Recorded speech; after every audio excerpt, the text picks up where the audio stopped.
reform are issues that solely affect Latinos. Well, here I am. My name is Carla, and I was born in Manila in the Philippines. I grew up in a Filipino household where the mere mention of my family's legal status caused great paranoia in my mother and the rest of us.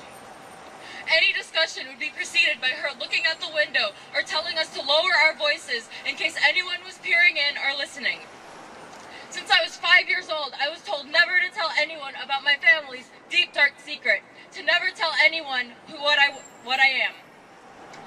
In high school, I was one of a handful of Asians at a school dominated by affluent white students. Not only that, I was also undocumented, out of status, without papers.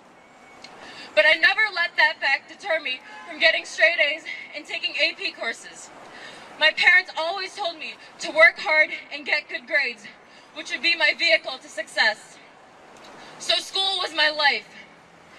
Yet in my junior year, when all my peers were beginning the college application process, I hit a wall. I broke down to my counselors and told them my situation because I was desperate and scared I wouldn't be able to go to college. I could live with not having a driver's license, but not being denied an education.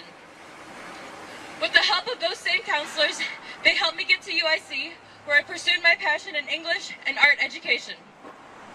For 3 years, I withstood straining obstacles. I commuted over 2 hours every day to and from school because my family couldn't afford campus housing on top of paying full tuition. I barely had any friends at school because I lived so far away. Also, I was denied a tutoring position at the Writing Center and other research positions, not from lack of skill or work ethic, but because of my inability to produce proper documentation.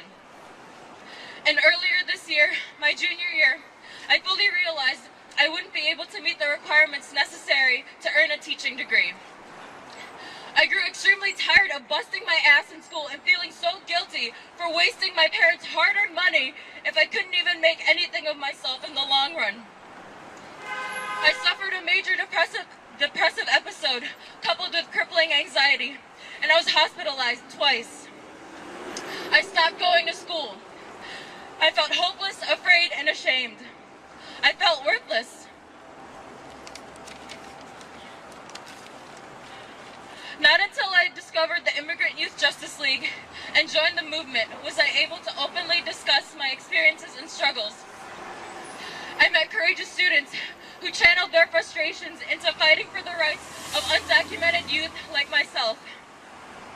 I've only recently mustered up the strength to come out of the shadows and speak out.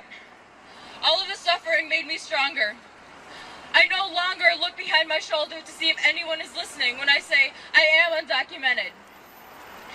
But that's not to say that I'm completely free from darkness. No, every day I wake up and lay in bed, clutching my laptop, awaiting the latest news on the DREAM Act. And now in these moments leading up to the vote in Congress, every day that it gets set aside or pushed back makes it harder for me to want to get up and face another day. But I know I have to, and I know I'm not alone in the fight.